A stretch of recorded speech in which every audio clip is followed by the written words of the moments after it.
요한의 제자들이 금식하면서 왜 금식하지 않는가 이런 질문하는데요. 우리는 오늘 이 본문을 통하여 이제 우리가 어떤 식으로 성도들은 이 땅에서 어떻게 살아야 될지 우리 한번 좀 살펴보도록 하겠습니다. 왜 금식을 하지 않느냐 그럴 때 주님의 답변은 뭐였습니까? 지금 혼인집 손님들이 신랑과 함께 있는데 슬퍼할 수 있느냐? 이거 답은 뭐죠? 슬퍼할 수 없다 그거예요. 슬퍼할 수 없다. 그러면서 비유를 들을 때 생배 조각을 낡은 옷에 붙이면 그게 처음에 물에 빨면 확 줄어드니까 오히려 낡은 옷에 붙이면 확 헤어짐이 더하고 또 새 포도주를 낡은 가죽 부대에 넣으면 이미 그 가죽 부대는 팽창되어 있기 때문에 이미 늘어난 상태이기 때문에 만약에 새 포도주가 들어가면 또 발효가 돼서 팽창돼서 결국 터질 수밖에 없다. 그래서 새 포도주는 새 부대에 넣어야 된다. 이 시대에 주님을 만난 자들은 결국은 즐거워해야 된다. 그것입니다. 그 앞에 우리 두 경우 우리 중풍병자가 고침받고 천국 백성이 되었죠. 죄 용서 받아서 또 세리 마태는 주님을 만나서 사명을 얻었고 천국 일꾼이 되어서 그들은 아주 기쁘고 감사가 있었고 환희에 넘쳤습니다. 그런데 이런 가운데서 지금 우리가 울고 괴로워할 수 없다는 거예요. 하늘의 임금께서 이 땅에 찾아오셔서 가련한 인생들을 만나시고 그들을 회복시키는 그 마당에서 너희가 울 수 있느냐 그거예요. 그거는 마치 혼인잔치에서 우는 사람이에요. 우리 결혼식에 가서 막 어떤 사람 막 엉엉 울면 됩니까? 그런 결혼식 있나요? 가서 막 엉엉 울면 안 되죠. 그건 초상집 가서 울어야지. 결혼식장 가서 울면 안 되는 거예요. 우리 주님을 만난 사람들이 울 수 없다 그것입니다. 우리 주님과의 만남의 경험을 가진 자, 그래서 예수님을 신랑으로 모신 자는 즐거워하는 것입니다. 주님과 동행하는 자는 잔치를 하는 거예요. 잔치를 해야 돼요. 저와 여러분 항상 우리는 이제 앞으로 남은 생 어떻게 살아갈 것인가 잔치하면서 사는 거예요. 잔치. 매일 잔치예요. 우리는 매일 즐거운 것입니다. 우리는 늘 행복한 거예요. 만약 우리 가운데 아직도 우울하거나 또 낙심하거나 절망 중에 있는 자라면 그는 제대로 주님을 만나지 못했거나 아니면 만났어도 고의적으로 주님을 따르지 않는 경우, 그런 경우에는 기쁨이 없죠. 주님께 불순종하면서 주님과 사이가 벌어졌는데 어떻게 마음이 평안할 수가 있습니까? 부부 싸움하고 나서 마음이 좀 불편하지 않겠어요? 누구랑 우리가 친구와 싸우고 나면 불편하단 말이죠. 우리가 제대로 주님을 섬기면 우리의 마음엔 평안이 생기는 거예요. 기쁨이 생기는 것입니다. 그렇기 때문에 만약에 내가 이상하게 생애에 기쁨이 넘치지 않는다 그랬다면 그는 지금 내가 내 뜻대로 살고 있구나. 그런 하나의 그것이 증표가 되는 거예요.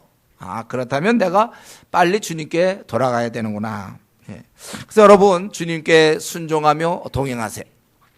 이런 자는 남은 생 잔치하며 사는 것입니다. 우리가 그것이 바로 천국이죠. 천국은 성경에서 잔치하는 걸로 많이 비유하잖아요. 그래서 돌아온 탕자가 돌아왔을 때 잔치 그거 베푸는 게 맞는 거예요. 천국은 바로 그러한 곳이거든. 그래서 우리는 살아있을 동안에 이제부터 주님을 제대로 믿는 자는 남은 생은 잔치하면서 보내야 되는 거예요. 행복하게 보내야 되는 것입니다.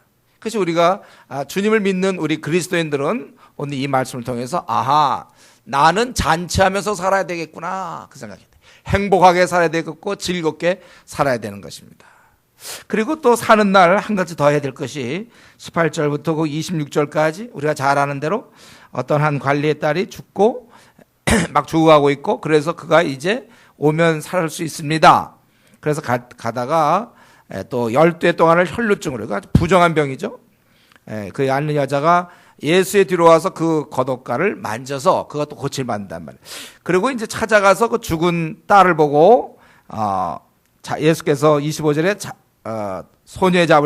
소녀의 손을 잡으심에 일어나는지라 이렇게 얘기했어요. 그러니까 지금 두 경우죠. 관리의 딸을 살리고 혈루증을 앓는 여인을 고친 것입니다. 이 두 사건 이것은 무엇입니까? 우리 예수님께서 내가 직접 기도할 수도 있겠고 누군가의 이런 중보적인 그런 믿음을 통해서 회복시키시고 그리고 이 사건은 예수님께서는 인생의 최대 어려운 난제 바로 죽음 죽음 문제도 해결할 수 있는 분이시다. 그것을 설명한 것입니다. 그러니까 아무리 어려운 문제라도 죽음같이 절망적인 문제라도 그분께 가면 해결되는 것입니다. 내가 보기에는 너무나 어려운 문제야. 정말 살다 보니까 어떻게 이렇게 어려운 문제를 내가 부딪혔는지 몰라. 내가 보기에는 너무나 어려워. 그러나 주님이 보실 때는 어떨까요? 주님한테도 그냥 너무나 어려운 문제일까요? 주님은 하나도 어렵지 않아요. 주님은 그런 문제를 다 극복할 수 있는 분이라는 거예요. 그렇기 때문에 우리가 이 시간에 결심하고 마음에 작정을 해야 됩니다. 내가 힘들어하는 문제가 있는가? 내가 오랫동안 해오던 기도 제목이 있습니까? 이것을 주님께 맡기는 거예요. 이 문제는 도저히 안 된다고 포기하면 안 돼요. 우리 이런 주님을 만나고 있는 우리들은 혼자 고민하지 말고 그래서 주님께 자기 선에서 해결이 안 돼. 자기 선에서 우리가 해결할 수 없어요. 하늘의 왕께서 해결해 주시면 되는 거예요. 기도로 우리가 주님께 아뢰는 것입니다. 그래서 우리는 원래 잔치하며 살아야 돼. 저와 여러분들은 잔치하면서 살다가 어려운 문제가 부딪히면 피해야 돼. 우리가 이 어려운 문제는 내 선에서 해결하지 말고 윗선에서 해결할 수 있도록 그분께 아뢰는 것입니다. 그래서 우리가 살다가 부딪히는 모든 문제는 골방으로 끌고 가야 돼요. 이게 이제 기술이죠. 골방으로 끌고 갈 수 있는가. 그래서 거기서 끝내야 되는 것입니다. 골방 밖에서 설치면 안 돼요, 여러분들. 곤고할 뿐입니다. 그러니까 결국은 이런 문제를 골방에 끌고 갈 수 있는 그러한 실력을 갖고 있느냐? 아니면 이것을 골방 밖으로 계속 머물게 하느냐? 바로 이것이 우리 성도의 싸움이라고 볼 수 있습니다. 그러니까 그 문제를 내 생각 속에 놔두면 나는 염려와 근심할 수밖에 없는 거예요. 그 어려운 문제를. 그러나 이 어려운 문제를 내 생각, 머리에 놔두는 게 아니라 내 입에 놔두면, 그 어려운 문제를 내 입에, 이 기도하는 입에 놔두면 그때는 기쁨이 되는 것이고 승리가 이루어지는 것이란 말이에요. 그러니까 우리 성도들의 싸움은 앞으로 남은 생 잔치해야 되는데 계속 잔치를 할 수 있느냐 아니면 중간에 잔치를 포기해야 되느냐, 그것은 과연 이런 문제를 그냥 내 생각 속에 놔두느냐 아니면 골방으로 끌고 오느냐, 여기에 따라서 결정되는 것이다, 그거예요. 그러니까 우리가 그리스도인이 좀 돈이 좀 부족하며 또는 원하던 그게 잘 안 될 수도 있고 좀 답답한 문제 있어도 우리는 살 수 있어요. 그러나 골방 없이는 살 수 없는 것입니다. 골방 없이는. 근데 우리 성도 중에 보면 종종 이 골방 없이도 이렇게 기쁘게 살려고 하는 사람이 있어요. 골방 없이도 좀 행복해지려는 사람, 좀 그걸 보면 이제 좀 답답한 사람이라고 볼 수 있겠죠. 답답한 것이죠. 그런 사람이 많이 있는 게 참 안타까워요. 왜 골방으로 해결이 되는데 골방 없이 힘들어하면서 사는가? 왜 그런 면에서 인내를 발휘하는지 모르겠어요. 그 힘든 걸 견디고 있어. 벌써 제가 이거 교회, 우리 개척교회 할 때부터 지금까지 한 거예요. 10년 넘도록. 어려운 문제 있으면 골방으로 끌고 가라. 그건 네 힘으로 안 돼. 골방이 끝나서 거기서 이제 아주 끝을 내는 거예요, 거기서. 근데 골방으로 끌고 가지 않아요. 근데 끝까지 버티는 사람이 있어요. 성경에도 그렇게 나와도 골방으로 끌고 가지 않고, 또 제가 그렇게 지금까지 강권을 해도 하여튼 버티는 그런 대단한 끈질김. 어떻게 그렇게 지금까지 버팁니까? 문제가 있고 내가 답답하고 속상하고, 어쨌든 중요한 거는 답답하지 않든 어쨌든 좋은데, 하여튼 현재 내가 행복하지 않은 사람들 있죠? 현재 내 삶이 좀 이렇게 꽉 막힌 것 같은 사람이 있습니까? 앞날이 좀 잘 안 풀려요? 배우자 문제 있을 수 있고, 자녀 문제 있을 수 있고, 앞날 문제 있어요. 결혼 문제 있을 수 있는데, 만약에 내 문제가 잘 안 풀린다면 괜히 그 문제로 해서 몰매 맞지 말고, 맷집이 좋습니까, 우리가? 무슨 힘이 있다고 우리가 버팁니까? 아뢰는 거예요, 그분께. 그분께 아뢰는 것입니다. 최근 목사님, 저는 이런저런 문제로 최근에 고민이 좀 많습니다. 저는 그런 분이 우리 가운데 있다면 제안하고 싶은데, 혹시 기도 생활이 좀 멈춰져 있지 않은가 한번 점검해 보세요. 기도 생활이 멈추지 않는가. 그동안 내가 아침 기도하려니 너무 피곤하고, 또 밤에는 직장 갔다 와서 자야 되니까 기도 못하고 계속. 그래서 그러니까 뭐냐면은 그 기도 못하는 건 좀 내가 피곤하니까 기도 못한다. 그러니까 차라리 힘든 문제가 그걸 견디는 게 낫지, 피곤한 것은 안 된다, 이런 주장입니까? 저 같으면 반대인데, 차라리 내가 피곤할지언정 좀 문제가 풀리고 앞날이 쫙 풀려야지. 그걸 그냥 참으면서 그래도 몸이 피곤해. 그래서 좀 안 피곤한 몸으로 그 어려운 문제를 견디려고 하십니까? 오히려 문제가 풀리면 잠을 적게 자도 어쩌면 마음의 평안이 있을 수 있어요.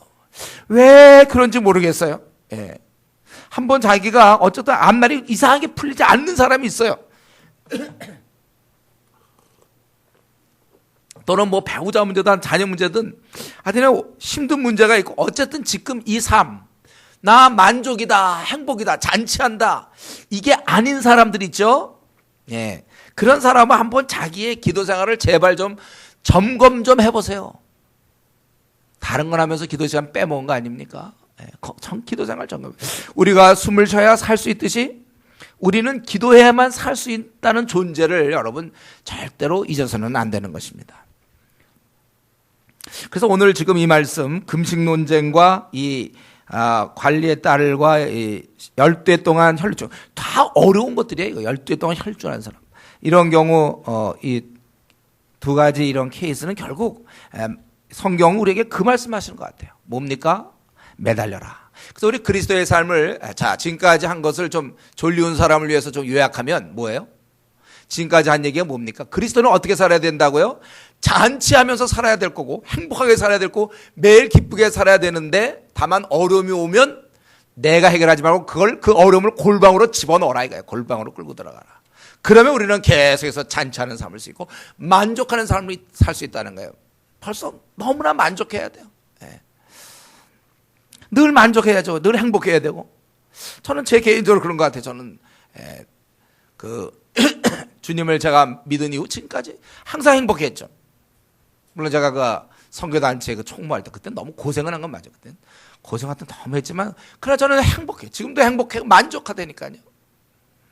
만약 그게 안 된다면은 골방으로 들어가야 돼요, 여러분. 자꾸 골방 밖에서 자꾸 설치지 마세요, 좀 제발 좀. 그럼 자기가 설치면 주위 사람도 힘들고 본인도 힘들고 다 그렇습니다. 우리가 이 문제를 풀어야 돼. 행복해야 됩니다.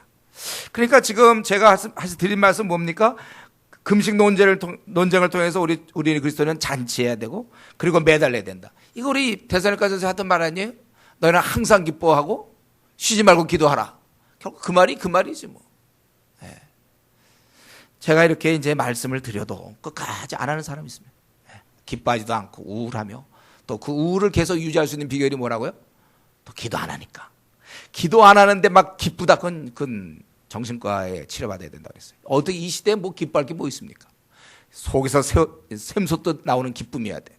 이게 신앙의 정도인데 그리고 자기 앞날이 환해지는데 왜 우리가 안 합니까? 그러니까 제가 그동안 수없이 얘기했는데도 안 들었던 분들이 있죠.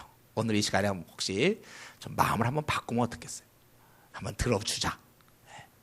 이제 나도 그만 듣자. 왜냐면 안 들으면 또 그다음에 또 설교 또 나올 거거든. 버티기 나도 맷집에 이제 한계를 느낀다. 이제 그만 나도 한번 두 손 들고 죽게 나가자. 이 문제를 자꾸 내 마음과 생각과 이 사념 속에 두지 말고 입에 둬야 된다. 우리가 그래서 여러분들이 항상 행복하게 살아야 돼요. 잔치하면서. 그리고 아주 어려울 때 매달리면 된다는 것입니다. 그리고서 계속해서 27절부터 31절, 또 32절부터 34절까지 한 경우는 보이지 않는 경우와 한 경우는 말을 못하는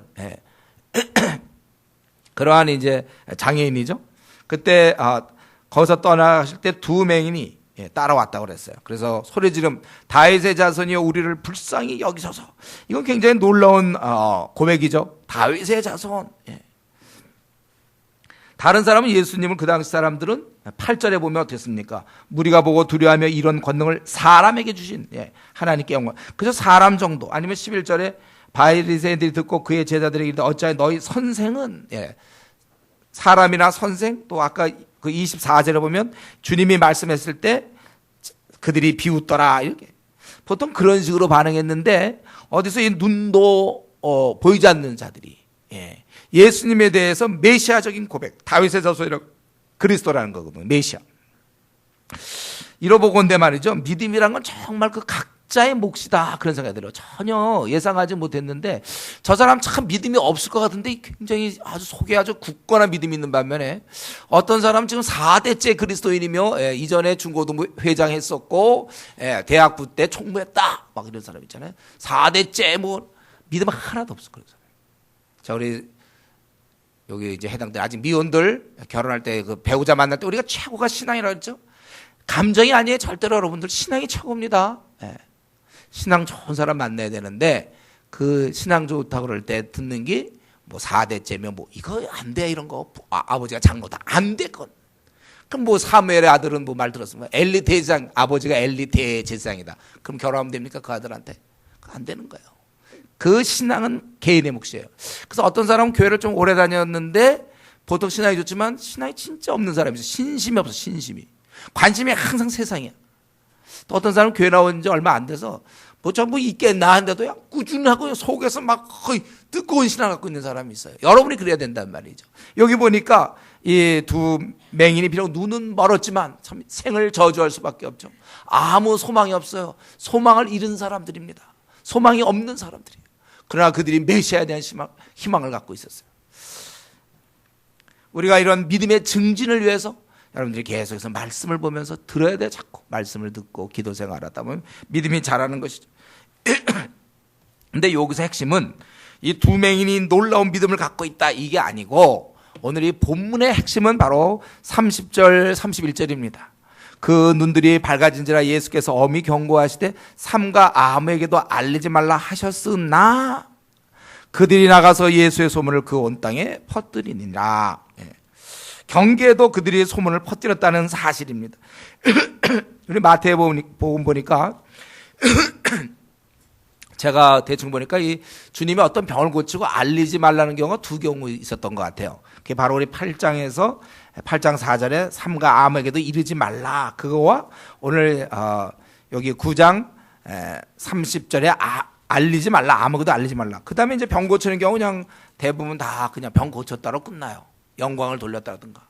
그런데 알리지 말라 하였고 그다음에 31절은 제가 보기엔 마태복음에 처음 나오는 건데 그들이 나가서 예수의 소문을 그 온 땅에 퍼뜨리니라. 다른 경우에는 이런 얘기가 없는데 요번에 왜 알리지 말라 하였고 또 퍼뜨리는 요 사건과 그다음에 32절부터 34절에 나오는 그 바리새인들이 귀신 쫓아내는 걸 보고 귀신의 왕을 의지하여 귀신을 쫓아낸다. 요 두 가지가 사실은 어떻게 보면 마태가 이 저자가 이걸 같이 연결한 거예요. 그러니까 여기서 뭡니까? 이 지금 두 맹인이 눈이 밝아졌어요. 그래서 이들이 주님이 알리지 말라 그랬으나 그들이 나가서 예수의 소문을 그 온 땅에 퍼뜨렸다고 그랬습니다. 주님은 어떤 기적을 행하는 자로 알려지기를 원치 않아서 종종 이렇게 말씀하셨어요. 그런데 여기서는 이들이 그래서 되게 잘못했다. 주님이 알리지 말라는데 막 알렸다. 이런 것을 좀 책망하려는 의도라기보다는 오늘 본문에서는 회복된 자는 기쁨이 너무나 크기 때문에 그것을 감출 수가 없다는 거예요. 막으려도 잘 안 된다는 거예요. 본인이 막 그게 안 할 수가 없어. 그것이 자기가 지금 여기에 그 두 맹인이 나오는데 이거는 어쩔 수가 없는 거예요. 여러분도 만약에 입장 바꿔놓고 여러분이 평생 지금 맹인으로서 불편한 생활을 하고 부모의 얼굴 뭐 가족의 얼굴도 못 보고 항상 눈이 감겨서 이런 고통 중에 실명을 해가지고 우리가 고통 중에 있는데 근데 눈이 떴대 보세요 여러분. 여러분 가만히 있겠습니까 아무려? 그 눈 떠갖고 이제 집에 들어가서 부모님 보고 혹은 가족을 보거나 혹은 뭐 아내나 남편을 혹시 자식을 봤을 때 눈 떠갖고 그냥 이렇게 가만히 눈 떴는데도 그냥 아무 얘기도 안 하고 눈만 이렇게 굴리면서 가만히 있겠습니까 여러분? 부모가 또 어떻게 된 거냐 아니 가족들이 어떻게 된 거냐 할 때도 가만히 있겠습니까? 그건 뭐 얘기하기 전에 막 집에 들어가기 전에 부모 있으면 부모님 나 눈 떴어요 이렇게 될 거 아니에요? 사람들한테 이거 예수님이 고쳐줬어요 막 그냥 그건 막을 수가 없다는 거예요. 이거 제가 보기에는 지금 마태복음에서 혹시 어디 구석에 또 있는지 모르지만 제가 보기엔 한 절이에요. 그들이 나가서 예수 소문을 그 온 땅에 퍼뜨리라. 견딜 수가 없는 거예요. 그에 비해서 이 바리새인들은 어땠습니까? 이들은 아주 마음이 강팍하여 귀신을 쫓아낸다 했다는 거예요.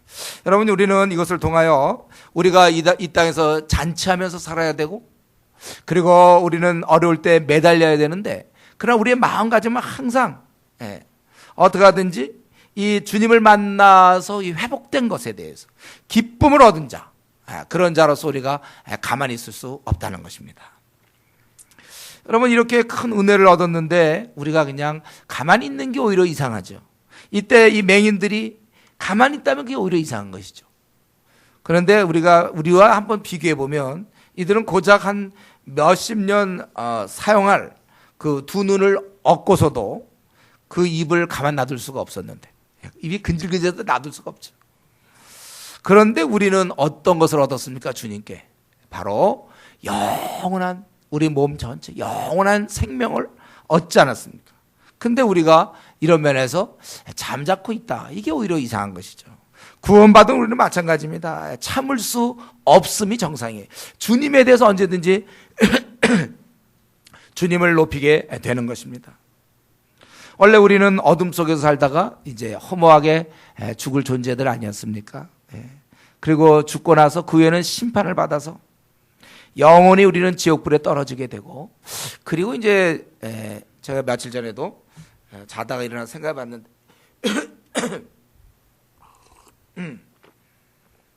영원한 지옥불에 떨어지고 난 다음에는 그럼 다시 나올 수가 없다는 거. 우리가 여러분 제가 우리 고등학교 친구들 아직도 전도에도 이렇게 안 받아들이는 친구 있는데, 그 친구가 지옥 들어갈 텐데 그 다음엔 못 나와. 한번 들어가고 나면 다시는 못 나와.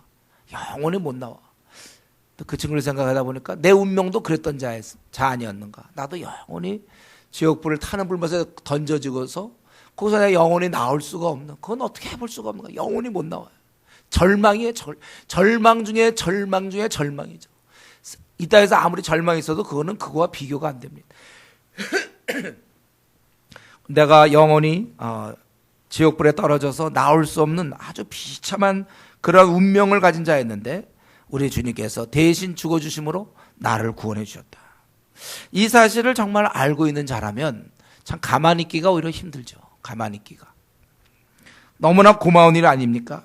정말 이 사실을 제대로 알면, 지금까지 역사에서 해보면 이거 제대로 깨달은 자들은 자신의 삶을 다 주님께 드려도 아까워하질 않아요. 어차피 우리는 덤으로 사는 인생이거든요. 아까울 게 없어요, 여러분. 삶이 아깝지 않아요. 그래서 정말 주님께 이런 은혜를 깊이 느낀다면은 내가 이렇게 퍼뜨릴 수밖에 없고 알릴 수밖에 없고 들뜰 수밖에 없다는 것입니다. 오히려 이런 마음이 안 든다면 바로 나야말로 이 구원의 감격을 상실한 사람이다. 이건 회복해야 될 영적 병자인 것이죠. 그러니까 우리 보통 성경에 나오는 첫사랑을 잃어버린 자예요. 이런 게 하나도 감격스럽지 않다면 그건 뭐가, 이런 지금 이 두 맹인은 우리에게 그거를 지금 도전하고 있는 거예요. 나는 이렇게 퍼뜨리고 있는데 너희들은 온 몸을 다 얻고도 너희들은 왜 가만히 있느냐, 그 말씀이에요. 네, 우리가 정말 이 나그네 길을 가면서 나를 위하여 목숨 버리신 그 귀한 주님, 그분을 자꾸 이렇게 알려주려고 입이 근질근질한 사람이 돼야 돼요. 그래서 어떻게 누구랑 친구를 만나든지 고등학교 동창을 만나든지 회사원과 무슨 대화를 하면 꼭 이 얘기를 안 하면 안 돼. 이게 저절로 근질근질해야 돼요, 이런 얘기는요. 여러분도 어떤 얘기 이렇게 좀 꼭 얘기를 하고 싶은데 못하는 그런 얘기 있습니까? 우리가 바로 이것이 돼야 돼요. 어떻게든지 알려주려고 하는. 그에 비해서 이제 이 바리새인들은 혹평하는 것이죠. 바리새인들은 이 지금 귀신이 쫓겨나고 말 못하는 사람이 말하는 이런 현장 속에서 또 아마도 그 쭉 봤을 거예요. 이 바리새인들은 비난하고 있는 것입니다. 어쩔 수가 없어요, 이 바리새인들. 예수님은 병을 고칠 수 있고 눈을 뜨게 할 수 있고 말하게도 할 수 있고 죽은 자를 살릴 수 있지만 이 마음이 닫혀 있는 자는 어떻게 도울 수가 없습니다. 그들에게는 어떠한 능력도 행할 수가 없다는 거예요. 예수님께서 못 고치는 병이 딱 하나 있어요, 이 지구상에. 예수님이 절대 못 고치는 병, 바로 강팍병이죠. 강팍병. 마음이 딱 내려앉은 사람, 그건 못 고쳐요. 예수님의 제자 중에 한 명 있었죠. 누구였죠? 유다 그랬잖아요. 유다가 3년을 쫓아다녀도 아마 그 마음속에는 아마 어떤 정치적인 메시아를 생각했는지 뭘 생각하지 몰라도 그 마음에 불평과 불만, 그것이 가득 있었고 예수님에 대해서 계속 부인했거든요. 그는 예수님도 어쩔 수 없던 것입니다. 바리새인들, 서기관들, 당시의 종교적 지도자들 예수님께 굴복하지 않고 사사건건 예수님을 대적하고 비방했습니다. 결국 그래서 이러한 치유와, 그런 사람들이 무슨 기쁨이 있습니까? 치유가 되질 않았는데 기쁨을 잃게 되는 거예요. 여러분, 이런 면에서 우리가 항상 조심해야 돼요. 우리도 신앙생활하다 이렇게 굳어질 수 있다니까요. 바리새인들처럼 될 수 있어. 어느 순간에 신앙이 뚝 떨어져서 냉담자가 된다니까요. 어떤 때는 때로 그것이 외적으로 어떤 교회에 대한 불만이 있을 수 있고, 아니면 성도 간의 불만이 자꾸 굳어진단 말이에요. 굳어지다 보면 이상하게 주님에 대해서도 그렇게 돼요. 주님에 대해서도. 아니면 주님의 일, 이 교회의 일, 교회가 나가는 방향, 이런 거에 대해서 자꾸 딴지를 걸게 되는 것이죠. 그래서 비판적이거나 부정적이 된단 말이에요. 이걸 조심하셔야 돼요. 여러분, 우리 신앙이 항상 긍정적이고 부드러운 신앙을 갖도록 여러분 정말 애를 써야 되고, 기도로서 자기를 늘 복종시켜야 된단 말이죠. 우리가 이러한 강팍한 마음 되면 안 돼요. 그런데도 보면 우리 한국교회, 또 우리 중에도 그럴 수도 있겠죠. 이전엔 참 신앙생활 뜨겁겠는데 어느 순간 이렇게 쭉 처져 있는 사람이 있어요.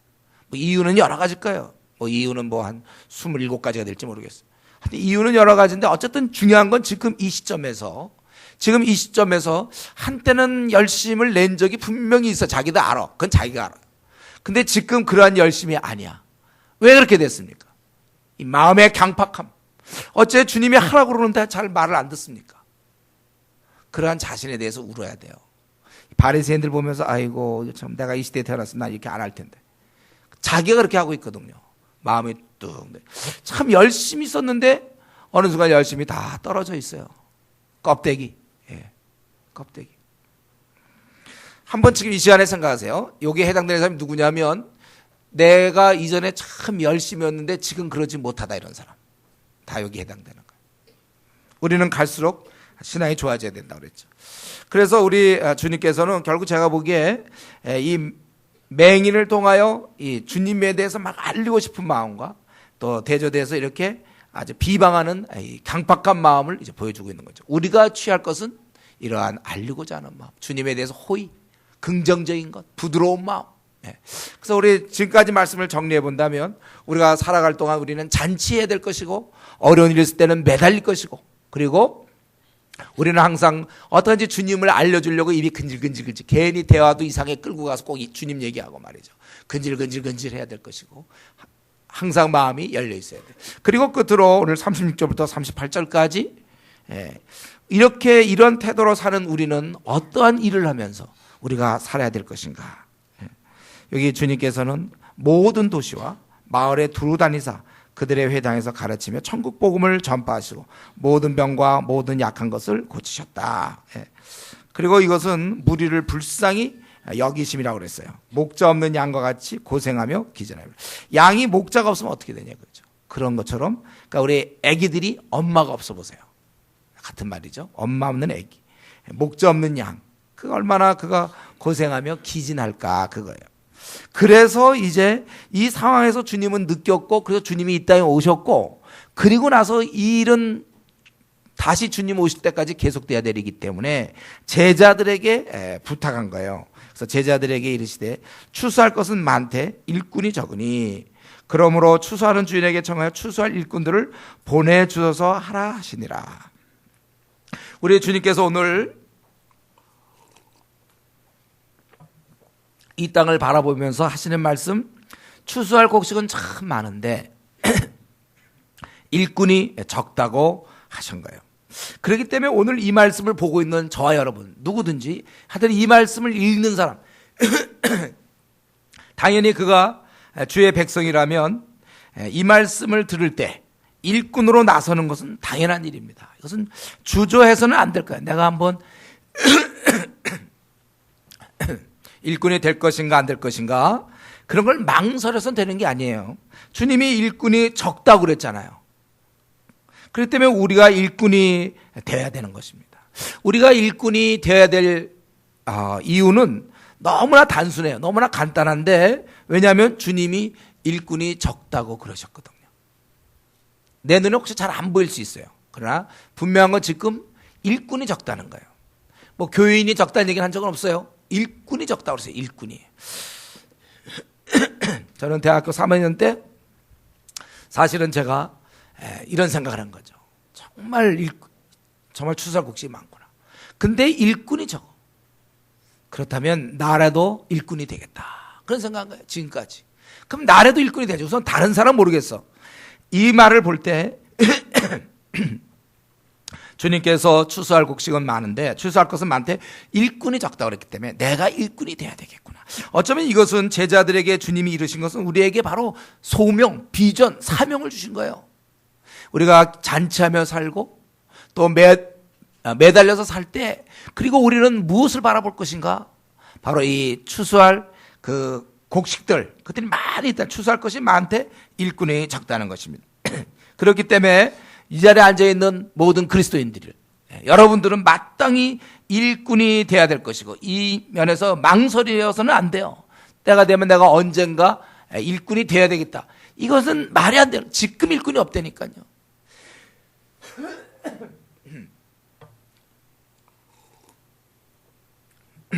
지금 일꾼이 없어요. 이건 뭐 나중에 일꾼이 아니라 지금 추수할 때예요. 지금 추수할 때인데 일꾼이 없다는 것입니다. 그래서 제가 우리 교회 얘기도 많이 하잖아요. 우리 뭐 작은 것이 아름답다. 요즘 교회들 작은 것이 아름답다. 그래서 아름다울 수는 있지만 일꾼은 없다는 거잖아요. 우리 교회가 수십만 명의 일꾼을 키우려고 하는 것은 일꾼이 없다고 주님 말씀하셨기 때문이에요. 왜 당신들 왜 일꾼을 자꾸 키우려고 합니까? 이 교회는 뭐 약간 사관학교 같기도 하고 이런 얘기 내가 많이 들어요. 왜 그렇습니까? 여러분도 했는지 몰라 그런 얘기? 왜 그렇습니까? 믿는 사람끼리 모여서 뭐 교제 나눌 수도 있어요. 그러나 그게 다가 아니거든. 이 영원토록 지옥 갈 사람들을 이끌어줘야 되잖아요. 그래서 우리가 일꾼이 되는 거예요. 일꾼이 되려면 이 정도도 훈련 안 받고 어떻게 일꾼이 됩니까? 해병대 훈련 알죠? 해병대도 그 정도 훈련 받는데, 천국에 우리가 해병대인데 더 세게 받아야죠. 사실은 망설여서 안 돼. 우리가 일꾼이 돼야 되는데, 문제는 너도 나도 그냥 일하면서 일꾼이라고 그런단 말이에요. 본문에 나오는 일꾼은 그런 일하는 게 아니고, 오늘 뭡니까? 회당에서 가르치며 천국 복음을 전파하고 모든 병과 모든 약한 것을 고치신다. 우리는 병을 고칠 수는 없어. 우리가 신유의 은사를 물론 받은 사람이 있지만, 우리도 근데 병을 어떻게 고칩니까? 기도함으로 고치죠. 의인은 역사는 힘이 크다고 그랬으니까 우리도 그렇게 병자를 고칠 것이고, 아니면 뭐 병원에 속에서 고칠 것이고, 그리고 우리가 이 천국 복음을 전하는 것입니다. 이를 통해서 영혼을 추수하는 거예요. 그래서 여기서 이것이 주된 일을 하는 것, 이게 주된 일이라는 것이죠. 이런 일 저런 일을 하면서 그냥 자기 주님의 일 했다, 그렇게 얘기하지 않도록 조심하세요. 주님이 하셨던 일에 지금 일꾼을 부르는 거예요. 그게 주님의 일이죠. 바로 이 추수하는 것. 추수한다는 게 뭔가? 추수한단 말이에요. 그들을 갖다가 죽어있는 영혼들을 거듭나게 해서 하나님의 창고 영혼을 그 곳간에 넣어주는 것. 주님이 하셨던 일. 죽을 영혼을 천국으로 인도하는 추수하는 일꾼. 바로 그것을 얘기하는 것이지, 세상에서 살아갈 때 그냥 필요한 일을 성실히 처리하는 사람, 그건 일꾼이 아니라 그냥 처리하는 사람이에요. 영생을 얻는 이 복음을 전파하며 주님이 이렇게 힘쓰는, 바로 영혼을 얻는 추수하는 일꾼이를 얘기하고 있는 것입니다. 여러분, 우리는 지금 영혼을, 내 주위에 있는 영혼들을 천국 곳간에 계속해서 거둬들이고 있습니까? 내 직장생활, 학교생활, 가정생활, 그것이 다라면 참 곤란한 일이에요. 성실한 학생, 근면한 직장인, 혹 좋은 남편, 아내, 그런 것은 그리스도인이라면 당연한 삶의 태도가 되는 것입니다. 그것이 우리의 사명이 될 수가 없어요. 우리가 나름대로 직장이나 학교나 가정에서 성실하게 사는, 바로 그러한 우리가 이제 추수하는 일꾼으로 살아가야 된다는 점인 것입니다. 이 가운데 우리 학생들, 여러분들은 열심히 전공부해야 돼요. 또 영어와 중국어도 공부해야 됩니다. 장학금 받을 수 있도록 노력해야 되겠고, 과외에서 밝게 살아가야 돼요. 섬기면서. 그러나 그게 다가 아니라 우리는 오늘 추수할 것은 많은데 일꾼이 적다고 그랬거든. 그렇기 때문에 내가 추수를 해야 되겠구나. 그래서 여러분들이 캠퍼스 복음화를 꿈꿔야 되는 거예요. 자기가 성실한 장학생으로서 있으면서 캠퍼스 복음화를 꿈꿔야지, 내가 이런 거 성실하게 했기 때문에 나는 사명을 다했다. 하나님께 영광 돌리는 거는 우리가 먹든지 마시든지 무엇을 하면서 영광을 돌리는 거고, 우리의 사명은, 우리의 소명, 우리의 비전은 바로 그 영혼을 추수하는 것 말이에요. 추수할 곡식은 휘어져 있는데, 넉 달이 지나야 너희가 추수할 때가 이른다고 그러지만, 그게 아니라 이미 수술은 됐는데 일꾼이 없다고 주님 말씀한 겁니다. 직장인도 마찬가지예요. 자기가 직장 내서 성실히 하고 위에 인정받고 또 성경에 가르친 대로 상관에게 눈가림만 하는 게 아니라 마음을 다해서 일을 하고 돈에 대해서 깨끗하고 회사에 이익을 주고 욕심을 부리지 않고 양보하고 동료들과 원만하게 지내고 커피도 타주고 근무 태도가 좋고 또 모두 밥도 사주고 좋아요. 그러한 성실한 직장인이 뭘 해야 됩니까? 직장에서 영혼을 구원해야죠. 추수할 곡식은 추수할 것은 많대. 일꾼 그런 일하는 사람은 없어요. 또 우리가 가정을 가져서 뭡니까? 가정에서도 마찬가지죠. 결혼하신 분들이 잘 들어야 되겠죠. 가정은 앞으로 결혼할 사람들 들어야 돼. 가정은 뭡니까? 가정은 둘이 하나님을 잘 섬기라고 하나님이 허락하신 거예요. 여러분이 남편은 뭘 해야 돼요? 성경에 있는 대로 아내를 잘 돌보아서 하나님 보기 아름다운 딸로 만들어주는 게 남편의 역할이라고 그랬죠. 온전하게 만들어주는 것. 그래서 어떤 부분이 부족한가? 내버려두면 안 돼요. 자꾸 얘기해서 고치게 만들어야 돼, 아내를. 또 이 아내는 뭡니까? 남편에게 순종하고 돕는 배필로서 남편 한 일을 잘 도와주는 그런 역할을 하는 거. 이건 그리스도로서 당연한 거란 말이에요. 또 부모로서 자녀를 잘 양육하는 거 당연한데 우리는 거기서 더 나아가 내가 만약에 아내라면 남편이 나에게 뭘 잘해주는가 안 해주는가. 다른 남편들은 뭐 설거지 잘해준다고 그러는데 뭘 잘해준다고 그러는데 이런 걸 아내의 머릿속에 이런 게 있으면 안 되는 거예요. 이런 거 하는 게 아니라 아내의 머릿속에 뭐가 있습니까? 하나님의 딸로서 남편에게 그런 거 잘해주는가 안 해주는가 아니라 얼마나 남편이 주를 잘 섬기는가. 저가 영혼의 추수꾼으로 얼마나 하고 있는가. 이걸 자꾸 봐야 되는 거예요. 마찬가지로 남편도 아내가 내 한마디에 들어주는가 안 들어주는가. 댐비지 않는가. 불순종 하나 안 들어. 고분고분 남의 아내는 고분고분 하는데 왜 우리 아내는 이렇게 센가.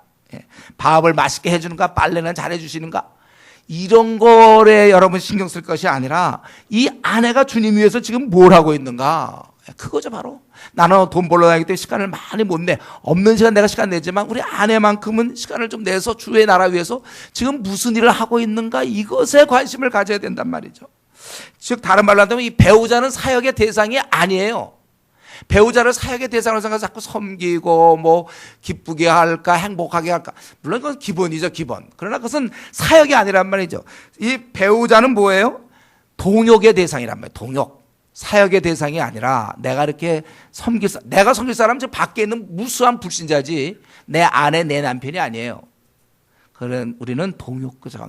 전쟁이 났으면 적군을 쓰러뜨려야 자꾸 동기 간의 무슨 관계와 무슨 펠로우십 이런 거 따지면 어떡하냔 말이죠. 상대방을 행복하게 하는 것이 우리의 목표가 아니고 함께 주의 일에 힘쓰라고 결혼을 하나님이 명하신 것입니다. 그렇기 때문에 여러분 우리가 제대로 된 결혼이라면 미혼 때보다 훨씬 더 주를 많이 섬길 수 있어야 돼요. 그게 아니라 휴일 때 이전에 미혼 때 혼자 놀았는데 이제 같이 놀 사람이 있다. 그런 식으로 하면 안 되죠. 결혼하고 나보세요. 여러분 자기 혼자 뭐 어버이 생일 뭐 이런 거 했지만 양가니까 2배로 늘어나는데 또 식구나 좀 말아보세요. 우리가 이런 것도 잘 처리해야 돼. 고개 밤낮 경조 대사에 하면은 우리가 언제 영혼을 구원합니까? 그러니까 이것도 잘 보면서 어떻게 좀 가능한 한 좀 이미 구원받은 사람들이고 만약에 그렇다면 어떻게 하든지 그런 데 시간 쓸 것이 아니라 우리가 내가 어떻게 하든지 이거는 다다익선 많을수록 좋아요. 이거에 대해서 누가 뭘 할 사람 없습니다. 우리 기도 시간이 긴 거가 뭐 문제가 되지 않는 것처럼 이것도 마찬가지로 이제 추수할 것은 많다. 추수할 것은 많대. 일꾼이 적으니까 우리가 이 일을 해야 된다는 거예요. 마찬가지로 우리 자녀 키우는 것도 마찬가지죠. 이 자녀를 키울 때 내가 엄마 입장에서 뭡니까? 이거 지금 주님의 일꾼 키우는 거야. 제자 지금 일꾼이 적으니까 지금 나에게 직접 내가 일꾼을 키운다. 그래서 이 아이가 정말 함께 영혼을 추수하는 사람이 될 수 있도록 그걸 키워야 되는 거예요. 그거지 이 아이가 영재 기운이 있나 없나. 남들보다 빨리 언어를 빨리 하고 영어를 빨리 하고 이런 거. 그리고 이 아이를 행복하게 만들고 우리 애는 고생시키지 말아야지. 고생시켜야 돼요. 경우에 따라서는. 그런 거 자꾸 그런 생각. 그래서 이 애랑 나랑 동역자가 돼야 돼요. 이 애도. 애를 섬김의 대상으로 생각하면 안 됩니다. 그래서 내가 원래 우리 아버님 얘기하기 어려운데 이 손자 가서 얘기하면 좋거든. 믿으라고 막 손자 가서. 이런 어떤 전략적 업무 분장을 생각해야 돼. 그렇게 자녀를 키워야지. 얘가 하나님 보시기에 그렇게 일꾼으로 키워야지. 세상의 영재로 키우는 게 아닙니다. 그런데 시간 너무 많이 뺏기지 마세요.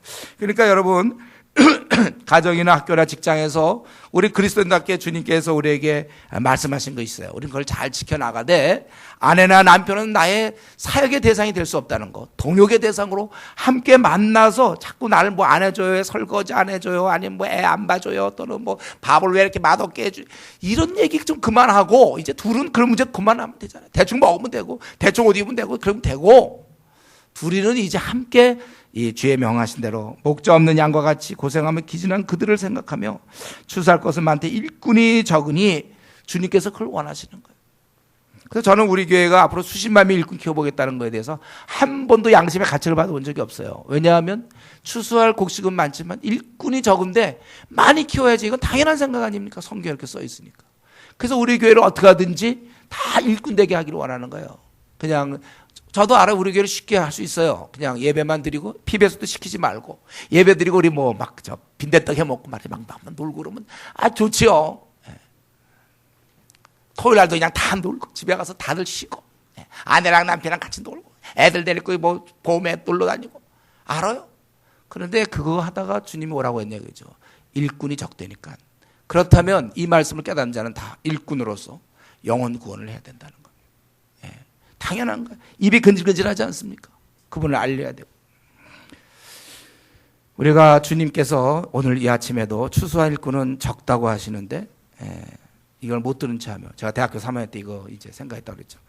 이거 못 들은 채 하며 자기에게 주어진 일이나 그냥 성실히 하면서 먹고 사는 일에만, 또는 뭐 가정에 돌보는 일, 또는 직장에서 좀 내가 뭐 어떤 일, 그런 것만 우리가 해서는 안 되고, 오늘 일꾼이 되되 추수의 일꾼이라고 해서 추수하는 일꾼이 돼야 되는 것입니다.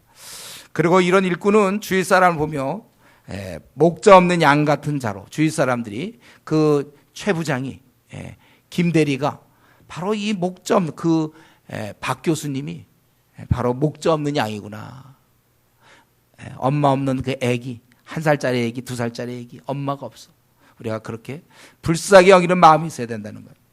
그들이 기껏 잘 지내봤자 방황해, 하나님 볼 때는 죄악이며, 그리고 죽은 다음에 영원히 지옥에 갈 자들입니다. 여러분 이 시간에 한번 내 자신을 생각해 보세요. 내 눈에도 내 주위 사람들이 그렇게 불쌍하게 보입니까? 내 눈에도? 그런 사람이 진짜 일꾼이에요. 진정한 일꾼. 그 사람을 불쌍히 여기는 사람이 일꾼인 것입니다. 부모 같은 마음이죠. 진정한 주님의 일꾼은 영혼을 보며 슬퍼하는 자입니다.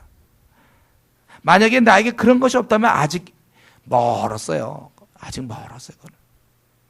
우리가 좀 주님의 마음을 배워서 우리의 남은 생, 우리도 주님이 하셨던 영혼을 추수하는 일, 그 이상 더 이 땅에 값진 일이 있습니까? 영혼을 주고 입장 바꾸는 생각하니까요. 내가 불신자인데 나를 누가 도와줬대, 이 도움 말고 더 큰 도움이 뭐가 있어요? 우리의 관심사가 여기에 좀 모아져서 우리나라에 지금 4천만 명이 주님 알지 못하고 있는데, 우리 뭐 부지런히 전도하고 그러지만 많이는 못하지만 그러나 우리가 꾸준히 하는 거예요. 그래서 우리가 좀 주님의 마음을 우리도 좀 달라고 기도해야 되겠어요. 우리가 이 영혼을, 다른 걸로 내가 많이 울었어요. 이런 문제 저런 문제로 속상해서 울었지만 정말 이 영혼이 주어하는 것 때문에 내가 울었는가. 바울 사도가 자기는 그치지 않는 고통이 자기 안에 있다고 그랬어요. 자기 동족들이 주님을 모르는 것에 대해서 너무 고통스럽다고 얘기했는데, 나는 정말 안 믿는 사람을 이렇게 바라보면서 정말 나는 슬퍼하고 있는가. 그렇다면 우리는 신앙생활 지금 제 길에 들어선 것이고, 아니라면 우리 아직도 어린아이, 아직 주의 마음을 깨닫지 못하는 자입니다. 주님, 나에게도 이웃을 바라보며 불쌍히 여길 수 있는 마음을 제발 나에게 주십시오. 만약에 내가 이 마음만 얻는다면 나는 정말 달라질 건데 나에게 이 마음을 주십시오. 그렇게 해서 우리가 이것이 우리의 사명인 줄 알고 우리 많은 영혼 추수하면서 그들을 건지다가 우리의 삶을 마칠 수 있기를 바랍니다. 같이 이 시간에 한번 우리 기도하겠습니다. 우리는 어떻게 살아야 될지, 주님을 믿는 자는 잔치하는 자라고 그랬어요. 그리고 사는 날 동안 계속 매달리는 자입니다. 우리가 이거를 놓쳐서는 안 돼요. 그리고 우리는 주님을 알고 싶어서 입이 근질근질한 사람이에요. 또 우리는 그 영혼들이 불쌍하게 생각하는, 그래서 추수하는 일꾼으로 우리의 사명을 감당해야 될 것입니다. 우리가 한번 이 문제를 생각하면서 같이 나의 부족한 점이 무엇이며 내가 이 시간에 결단해야 될 것이 무엇인가? 과연 나 일꾼 맞는가? 한번 이 시간에 한번 같이 통성으로 기도하겠습니다.